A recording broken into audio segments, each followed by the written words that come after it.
Shri P Rajeev, ഇന്നലെ സംഭവിച്ച കാര്യങ്ങളിലെ പെശകുകളും പ്രശ്നങ്ങളും താങ്കളുടെ കണ്ണിൽ? അല്ല, സാധാരണഗതിയിൽ അങ്ങനെ അകത്തേക്ക് ഇതെല്ലാമായിട്ട് കയറാൻ അത്ര എളുപ്പമല്ല.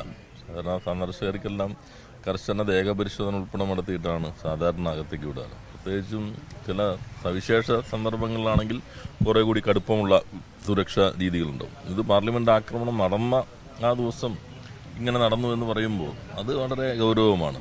അത് അങ്ങനെ ഒരു വീഴ്ച എങ്ങനെ സംഭവിച്ചു എന്നുള്ളത് പ്രത്യേകം പരിശോധിക്കേണ്ടത് തന്നെയാണ്. പ്രത്യേകിച്ചും BJPയുടെ ഒരാൾ പാസ് കൊടുക്കുന്നു, വളരെ എളുപ്പത്തിൽ അകത്തേക്ക് ഇത്തരം സംവിധാനങ്ങളെ കയറും. അല്ലാതെ ഒരാൾ പാസ് എടുത്ത് അകത്ത് കയറി ഒന്ന് വീശി എന്തെങ്കിലും സാധനം ഇട്ടു, അല്ലെങ്കിൽ വലിച്ചു കയറി പാസ് ഇട്ടു, കടലാസ് ഇട്ടു, വേണമെങ്കിൽ ഒന്ന് എടുത്ത് ആടിയാലും അതല്ലേ. പക്ഷേ ഇത്തരം സംവിധാനങ്ങളായിട്ട് കയറുക എന്നുള്ളത് വളരെ അസാധാരണമാണ്. ഒരിക്കലും സാധാരണ ഒരു പരിപാടിയിൽ പോലും അത്തരം കാര്യങ്ങൾ നമ്മൾ പ്രതീക്ഷിക്കാൻ പറ്റാത്തതാണ്. അപ്പോൾ വളരെ ഗൗരവമായിട്ടുള്ള ഒരു വീഴ്ച സംഭവിച്ചിരിക്കുന്നു. അത് ഇത്തരം തെരഞ്ഞെടുപ്പ് സന്ദർഭങ്ങളിൽ ഇത്തരം വീഴ്ചകൾ വരുന്നത് എന്ത്, അതും പ്രത്യേകം നോക്കേണ്ട ഒരു ഭാഗം തന്നെയാണ്.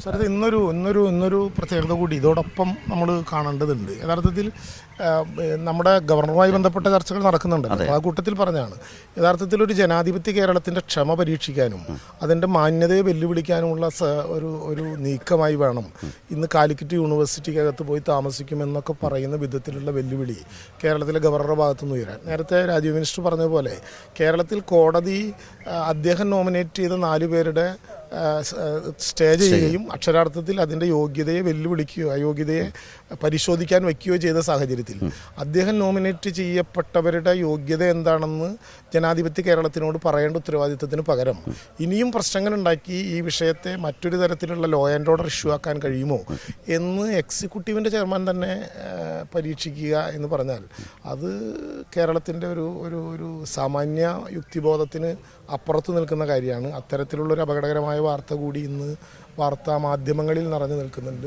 കാലിക്കറ്റിലെ വിഷയം ഹൈക്കോടതിയുടെ പരിഗണനയിലേക്ക് വരികയും ചെയ്യുന്നുണ്ട്. തീർച്ചയായിട്ടും ആ ഘട്ടത്തിൽ അങ്ങനെ പോയി ഒരു പ്രത്യേകമായ ഒരു താല്പര്യം എടുത്തുകൊണ്ട് ഒരു പ്രശ്നം ഉണ്ടാക്കാൻ തന്നെ ശ്രമിക്കുക എന്ന് പറഞ്ഞാൽ അതൊരു ഇത് തന്നെയാണ് ഗവർണറുടെ പുതിയ നീക്കം. ആരെ സഹായിക്കാൻ വേണ്ടിയാണ് ഇതൊക്കെ?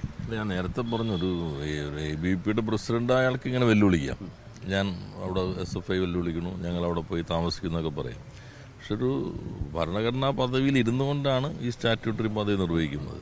വിദ്യാർത്ഥികൾ പ്രക്ഷോഭം നടത്തുന്നത് ഗവർണർക്കെതിരായിട്ടല്ല, ചാൻസലർക്കെതിരായിട്ടാണ്. ചാൻസലർക്ക് പ്രത്യേകിച്ച് ഭരണഘടനാ പരിരക്ഷകളില്ല. ചാൻസലർക്ക് അധികാരം നൽകിയിട്ടുള്ളത് നിയമസഭയാണ്. അപ്പോൾ ആ അധികാരത്തിനാണ് അദ്ദേഹത്തിൻ്റെ പ്രവർത്തനം എന്നുള്ളത്. ഇപ്പോൾ അദ്ദേഹം പറയുന്നത് യൂണിവേഴ്സിറ്റി ആകെ നിലവാരം പോയി, ഞാനിതാ അവതരിച്ചിരിക്കുകയാണ്, ഇതെല്ലാം നിലവാരം ഉയർത്താനെന്നാണല്ലോ.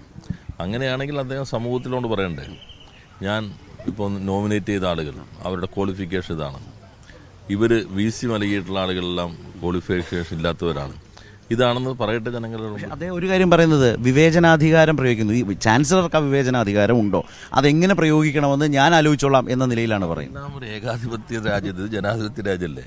ഒരു ആൾക്കൊരു അധികാരം നൽകുമ്പോൾ ആ അധികാരം സുതാര്യമായിരിക്കണം, നിഷ്പക്ഷമായിരിക്കണം പ്രയോഗിക്കേണ്ടത്. അതിന് ചില പ്രൊസീജിയറുകളുണ്ടാകണം. ഇല്ലെങ്കിൽ നമ്മൾ പൊതുവായ പ്രിൻസിപ്പിൾസ് ഉണ്ടാക്കണം. ഇപ്പോൾ ഇവിടെ ചാൻസലർക്ക് തീരുമാനിക്കാമെന്ന് സുപ്രീം കോടതി പറയുമ്പോൾ സാധാരണ പ്രാഥമിക നിയമധാരണയുള്ളവർക്കറിയാം അതൊരു ലിസ്റ്റിൽ നിന്ന് അദ്ദേഹത്തിന് ഇൻഡിപെൻഡൻ്റായിട്ട് മൈൻഡ് അപ്ലൈ ചെയ്ത് തീരുമാനിക്കണം. അല്ലാതെ വഴി പോകുമ്പോൾ ഒരാളെ കണ്ട് ഇയാൾ കൊള്ളാം എന്ന് തോന്നി ഒരാൾക്ക് നിയമിക്കാൻ പറ്റില്ല. ഇപ്പോൾ നമുക്ക് എന്തെല്ലാം വിവേചനാധികാരങ്ങളുണ്ടാവും. ആ വിവേചനാധികാരങ്ങൾ കീഴ്വഴക്കങ്ങളും അതുപോലെ ചട്ടങ്ങളും ഒക്കെ പാലിച്ചിട്ടല്ലേ പ്രയോഗിക്കുക.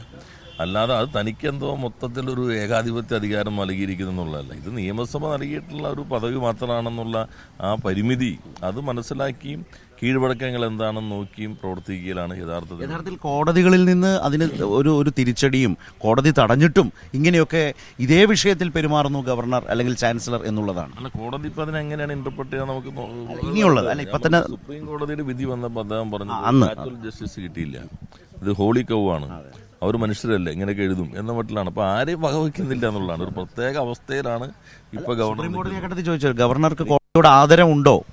കേരളം കുറച്ചാൾ കൂടി ഇത് സഹിക്കേണ്ടി വരുമോ എന്നുള്ളത് മാത്രമേ ഒരു പ്രശ്നമുള്ളൂ. നമ്മുടെ നാടല്ല, ഇന്ത്യ പോലും ഇതുപോലൊരു ഭരണഘടനാ പദവിയിൽ ഇരിക്കുമ്പോൾ അതിൻ്റെ പ്രാഥമികമായിട്ടുള്ള ബോധത്തിലേക്ക് പോലും ഉയരാതെ പ്രവർത്തിക്കുന്ന, നമ്മൾ ഈ കവലയിൽ പ്രവർത്തിക്കുന്ന, അത് പറയാം കവലയ്ക്ക് ഒരു ക്ഷീണമായിരിക്കും.